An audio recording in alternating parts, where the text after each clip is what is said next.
¿Cómo saber si tienes bruxismo? Con una prueba de 2 pasos. Vamos con el primero. Vas a poner 2 deditos acá en esta parte, en el contorno mandibular, acá más exactamente. Luego cierras la boca y aprietas fuerte los dientes.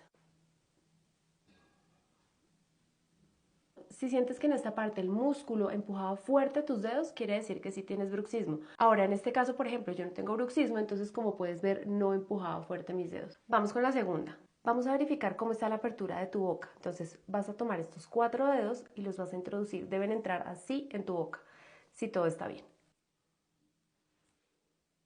Si no lo lograste, entonces seguramente tienes este músculo macetero demasiado tenso y estás bruxando. Cuéntanos en los comentarios cómo te fue con la prueba y también recuerda que en el perfil tenemos varios videos sobre bruxismo.